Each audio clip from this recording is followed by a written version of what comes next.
My name's Greg Shondell with Himalaya. Behind me, quite possibly our most elegant build yet. The differentiators with this one are all defined in the details. Today we're gonna have a look.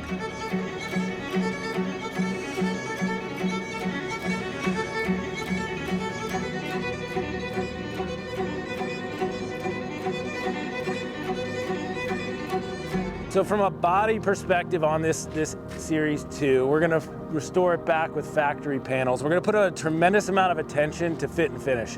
Not necessarily a focus for Land Rover when they were building this vehicle in 1966, but our team wants to take it back to factory standards, but certainly more elevated to more modern standards from our perspective. So you want those nice tight fit of the door, the body lines have to be correct. With a vehicle like this, there's certainly no place to hide, and we wanna have everything really dialed in. So you're gonna see a lot of attention to detail. We're gonna replace every body panel on this vehicle, including the bulkhead.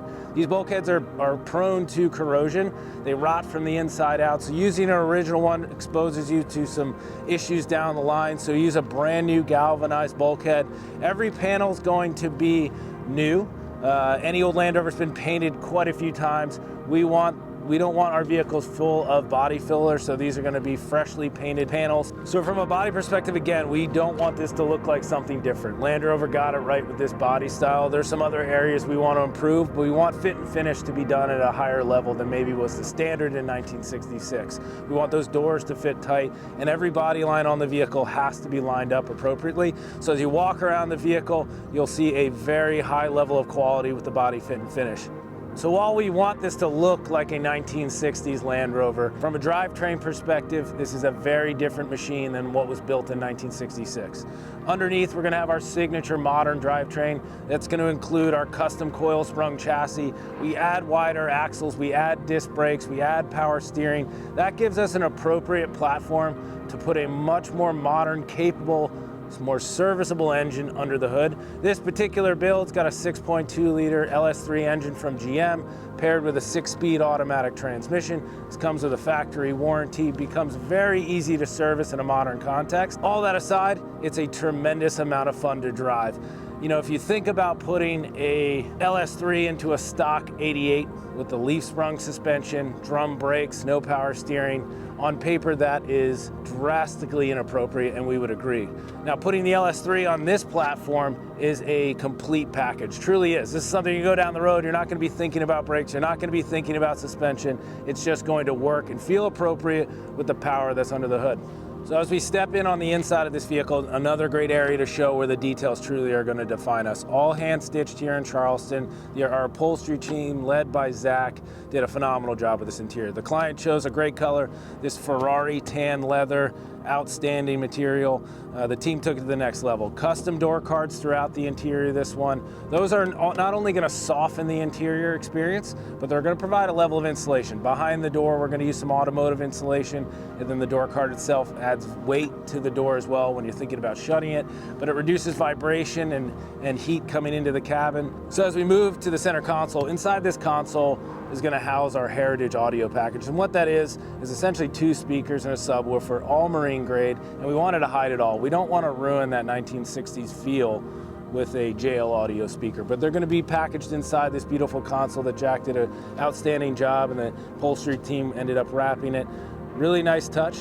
So the dashboard on a Series 2 Land Rover is hollowed ground. I mean, absolutely iconic. So our mission is to not detract from that. A challenging mission when you start thinking about integrating modern technology.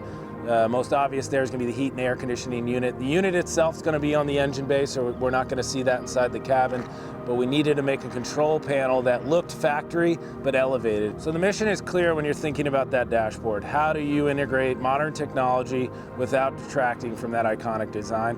I think the team knocked it out of the park with this one. As you look at it, it looks factory to some degree, certainly elevated, and it also provides all the functionality that you're going to need for that heat and air conditioning unit, the heated seats, the interior lighting, and some of the other modern functionality we've integrated into the vehicle. So crucial when you think about these Series 2 Land Rovers. You really don't want to detract from that iconic design. The team nailed it on this one. So some of the things on the interior side we just covered are the very obvious ones. Beautiful leather hand-stitched seats, But then you start talking about the details of things like seating position. If you find yourself driving a stock Series II Land Rover, you might feel the steering wheel's in your lap. There's some limitations with the design as far as position for the driver in particular. On this particular build, we went with an upgraded steering column. We actually positioned it closer to the dashboard and changed the angle of it to give the driver more comfort and a better, more natural driving position. We also made a custom seat. We used a thinner foam and a denser foam to be able to allow for some more legroom, and we brought the seat itself back further and made some modifications to the seat box. Again, seating position's big on these. We'll continue to evolve that with these products, but that's a differentiator. As you look at the vehicle, you're not going to notice on the surface, but as you sit in it, it's going to really position you well to be comfortably driving this vehicle down the highway. So the finishing touch, a bit of the cherry on top of these interiors, our custom wood floor. This one in particular, the client wanted a darker finish. We went with a walnut and ash combination. Came out stunning, did a dark wood steering wheel as well. Subtle accents on the wood, but it is a nice finishing piece. Every great custom vehicle lives and dies by its electrical system. Absolutely crucial when you're thinking about building a custom vehicle. Not something you're going to see on the finished product, whether you're watching on Instagram or Facebook or YouTube, but one of the most important systems in the vehicle. This one we refuse to cut corners on. This vehicle in the 1960s would have 2 fuses. We go to a minimum of 36 fuses, but furthermore, we make our own custom wiring harness and we beef it up with all modern components. We'll package all that up inside this seat box here. The fuse panel will be labeled, we'll have a schematic. Every wire in the vehicle we would label whatever component it's tied to, and we're doing that for future service in mind. 5 years from now, a technician's working on it. We want them to be able to make efficient sense of what's going on without reinventing the wheel. So that upfront work is really going to lend well to the long-term maintenance of the vehicle. An electrical system done at that level is one example of the difference between restoring a vehicle and re-engineering a vehicle. Re-engineering is what the team is doing here, really separating ourselves from what this vehicle was really originally intended for as far as drivability and serviceability, sticking with that classic design, but we need to re-engineer for more modern standards. At Himalaya, we often say we are defined in the details. This is a great example of that. Although this looks like a 1960s Land Rover, make no mistake, this is absolutely a Himalaya.